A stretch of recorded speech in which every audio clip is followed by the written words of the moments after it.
mission now. I'm on a mission now. I'm on a mission now. I'm on a mission now. Hi guys, welcome back to the mission. I'm Platon Trakoshis, also known as Pla, and I'm going to be tying the Lalu Bug for you. The Lalu Bug's a dragonfly nymph pattern that I tied specifically for carp. I was lucky enough to move close to the Berg River and discovered, well, I didn't discover them, but for myself I discovered these carp that were feeding all over the place and got hooked on fishing for them.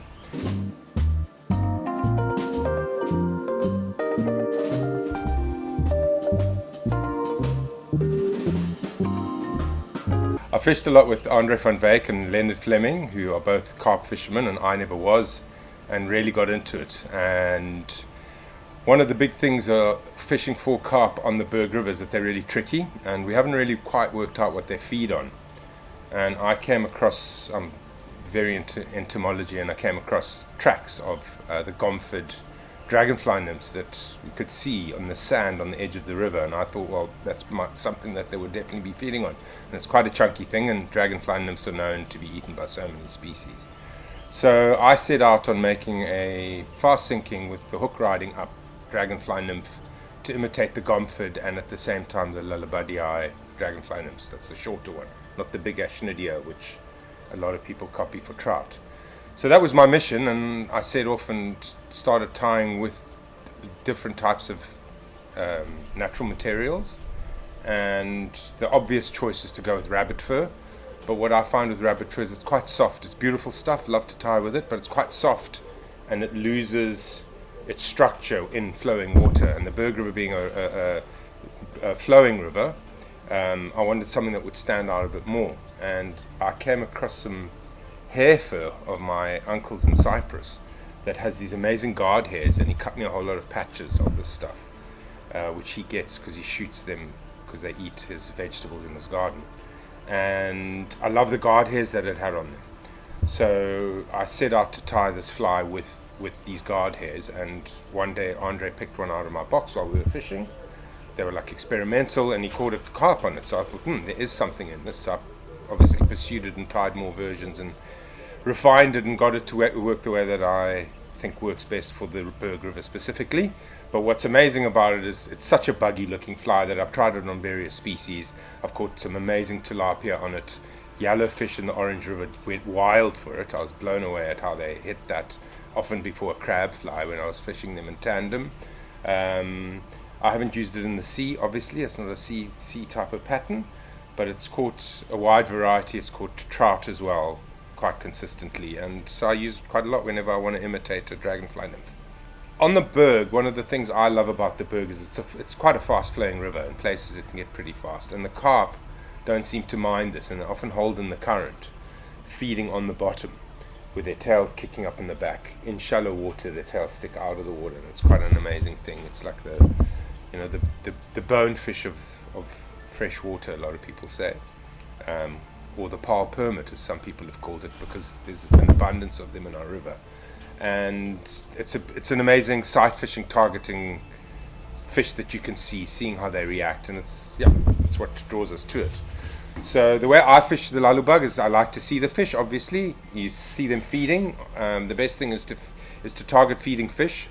I think a big mistake a lot of people make fishing for carp in the Berg River is they target fish that are swimming around, not feeding. So those fish don't really take flies readily, even though they will surprise you sometimes. You cast way ahead of the fish, and you want a fast sinking fly, and it basically sinks down, and you try and time it so that it lands close in front of the carp as it's feeding in the thing. And usually what it'll do, it'll see it, often it'll spook and dash away very quickly, leaving you in a cloud of mud behind you, or it'll see it and it'll turn onto it and pick it up and eat it. Quite often you can't see them that clearly, so you can't see them pick it up and you can't see your fly. But a big giveaway is that carp have this very like orangish sort of mouth. And when they pick up something they like, or want to eat, they tend to taste it and they feel it, and you see their mouth kicking and you can see the orange flashing, and that is a pure sign of that fish has picked up your fly. And then you lift the rod, or you give a slow long strip, and when you feel tension you lift the rod and wait for your backing to pour out of your reel. So I mean, it's a bit of a strange name for this fly. Where it comes from was when I was fishing in Cyprus, actually catching tilapia on it, and I was doing a fly tying demo to a group of the Cyprus Angling Society, which my nephew's a member of. And so there were a couple of guys who were fly fishermen, and they were keen to see me tie flies, so I tied a clouser minnow because they fish for bass there. But one of the guys said, tie the fly that you caught the tilapia on the other day. So I started tying the fly, and while I was tying it, I was explaining to them what it was. And being bass fishermen, they didn't really know about insect life that much, and I was talking about dragonfly nymphs, and they didn't know what I meant. So while I was sitting there, my son Stavro, also known as Jake, was digging around in the water behind me, and he was going into the mud, and I was shouting back like, don't go in the mud, and he was like shouting back, I'm not in the mud, but he was in the mud.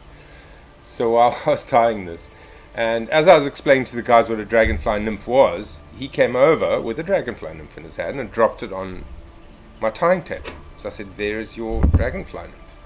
And the reason the name came about is at that time my younger son called him Lalu, as instead of Stavro, so he was called Lalu for the school holidays. And when he dropped the fly in front of me, I said, there you go, a bug from Lalu, and that became the Lalu Bug.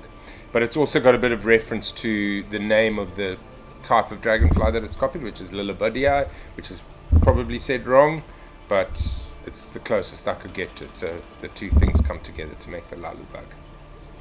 Okay, materials for the Lalu Bug. I like to use a jig hook.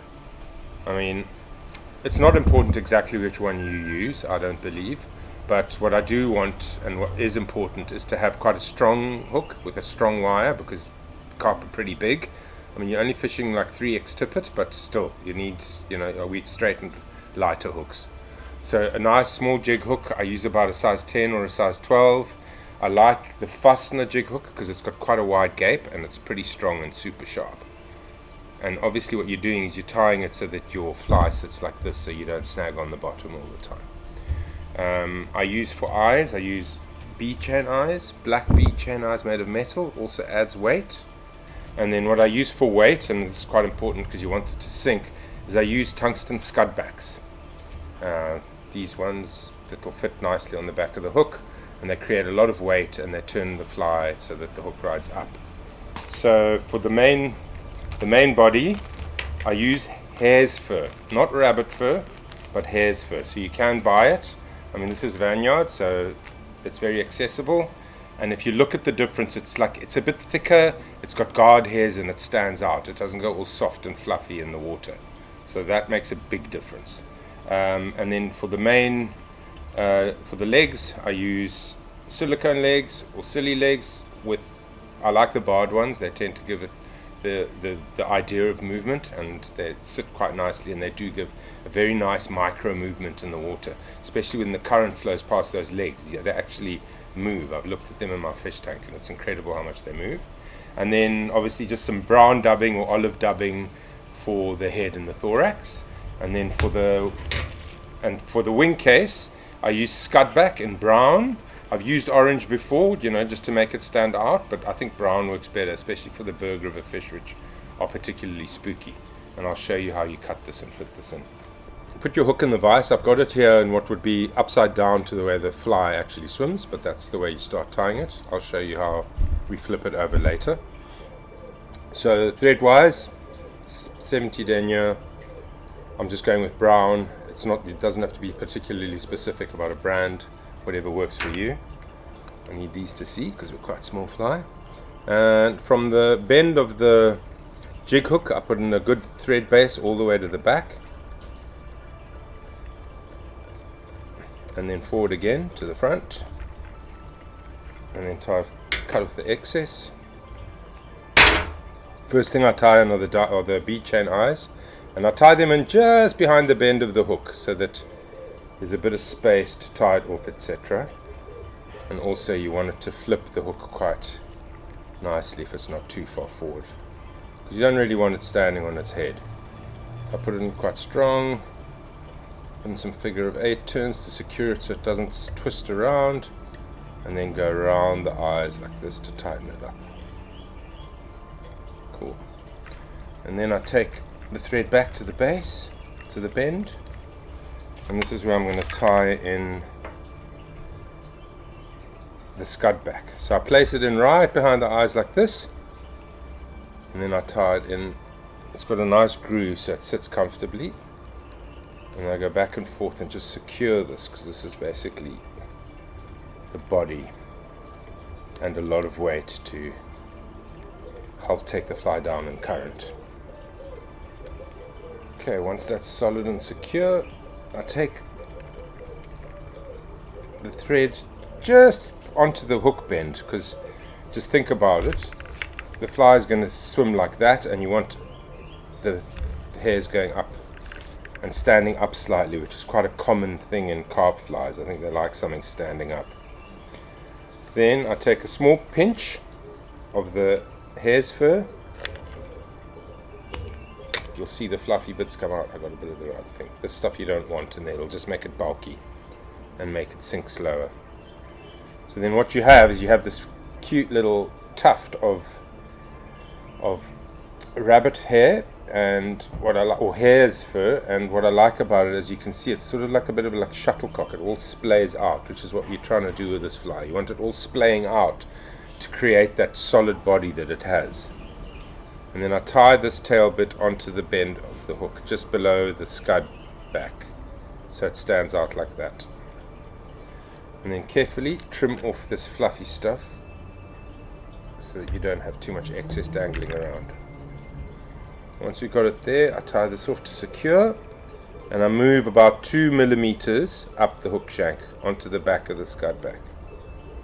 And then here now what I do, and it's a pattern, or it's the style that this pattern's made of, is we're going to tie a central bit and then 2 diagonal pieces going out the side.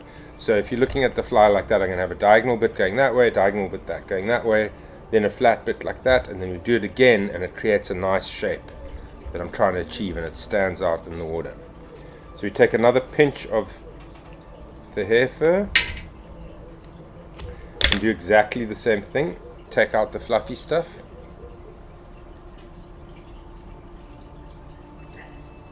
So you get nice clean hairs to tie in, otherwise you get a very bulky fly, which we don't want. And then now this, we put it in at an angle like that. So if it makes sense, I'm going to tie it in like that so it sticks out. When you tie it in at an angle like that, take it over and tie it down, keeping all the fluffy bits out of the way, which I'm struggling with right now. There we go, beautiful. Cut off the excess, and then do exactly the same thing on the other side. Now that we've got the first diagonal tuft in, we put in the other diagonal going the other way to help create a body. Put it in sideways like that and tie it in neatly, and then cut off the excess fluff. And then basically we're going to repeat this kind of process all the way to the head. So then just tie in those loose bits so that it's nice and neat, and then move the thread a couple of millimeters forward. At this point, I tend to turn the fly upside down like that. Rotary vise helps, because now what we want to do is stack the stuff so that it covers the body of the fly. Because remember, this is going to be sitting on the bottom, and it's only going to be seen from above. I mean, if you wanted to, you could dub this scud back, but I leave it open, nice and smooth. It'll help it sink faster, and you're basically fishing the fly when it's on the bottom. So then you take another tuft, same routine, take out the fluff. And then what I do here is I start off with a diagonal to create the body. Sorry, it's hard to see, I would imagine.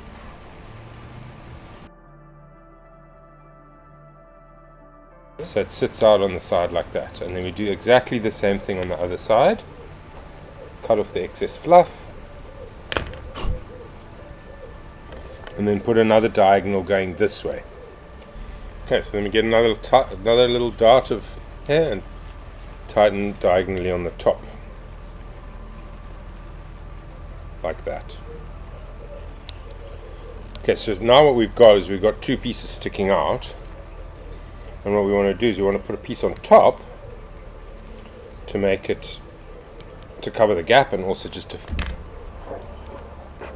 finish off the body from on top. Well, not finish it off, but get it there. Okay, same old procedure, same size tuft. Clean it as much as you can. And then place this one in the middle on top, like that.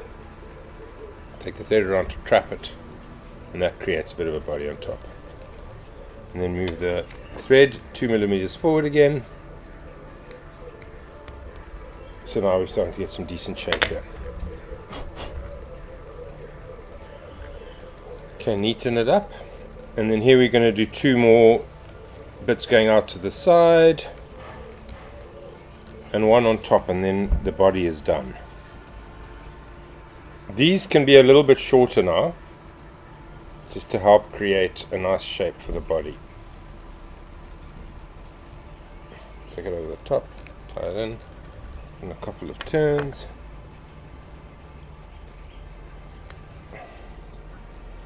Clear the fluffy excess. So we put 1 more on the side, and then basically we've got our body. I'll give you a better look now.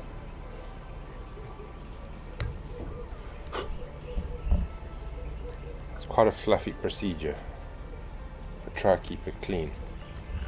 So now you can see the bottom doesn't look so great, but what you're looking for is what's at the top. So you've got this beautiful, and some people refer to it as a coffin shape. Okay, so what we do now, just tidy up the ties here, is we're going to put in the shell back. So we're using this Scud back. I'm using brown for this one. I cut off about 1.5 centimeters to give me space to work with, and then I cut in little pointy shape like that, which is typically what their wings look like on their back. I mean, you'll see in other dragonfly nymph patterns that they put in a V. It's not really a V if you look at the real thing. And then this you'll place in here so that the Scud back goes up the back of the fly, and then you tie it in behind the eyes, and it creates a very nice little Scud back. It helps hold the fur down on top.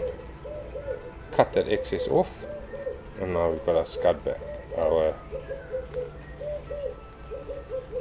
Wingcase in there. It's also got a little bit of shine, which I think works quite well for a fly like this. And now we put in a little bit of dubbing. Keep it sparse, because you want this fly to sink fast, so you want it quite thin and sparse.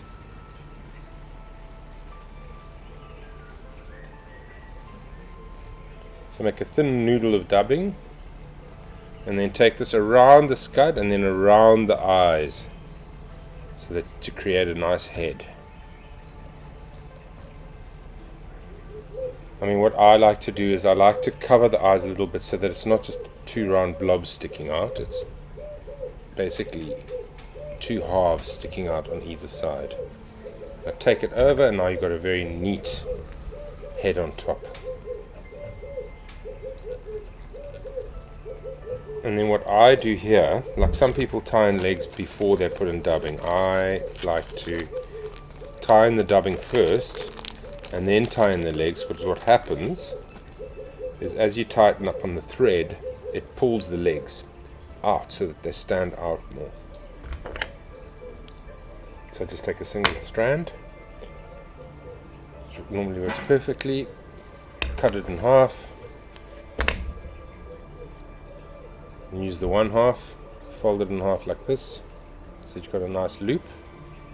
And then I'll tie that, put it on the thread like this, hold the 2 ends, put the far side, oops, that slipped a bit, just pull it up a bit, and as you can see now they've splayed out quite nicely. I'll show you like that. And that loop, you just cut that piece, and then now you've got 4 legs, even though they only have 6. So it's not a spider, but an extra leg never hurt.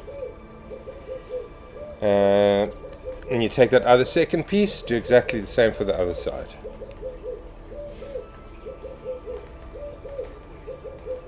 There we go. Fold it over the thread like that, take it to the other side, pull it tight, and then you've got that nice splayed look. So that's what it is. You cut the loop to give you your extra leg. So now you've got your legs, and I cut them to size.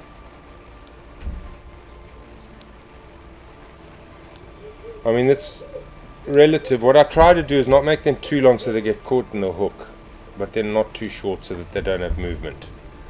So now you've got your nearly finished fly. To cover the thread, I put in a very, very, very thin amount of dubbing in there, just to protect the thread. I mean, with carp you don't need it, but if you use this for trout, it will definitely catch the thread. And I just put in a couple of wraps of that in there, and then take it over to the head. Tie it off. I'll do a half hitch just to secure, and then you can put in your normal hedge. Wind the legs, pull it tight,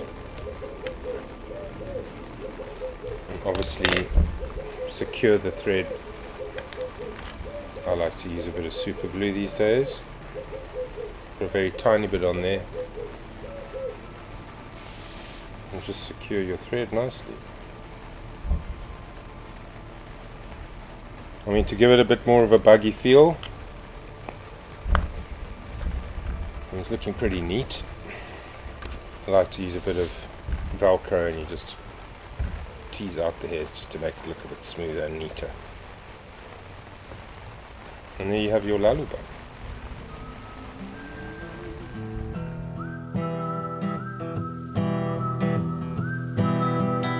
I'm on a mission now.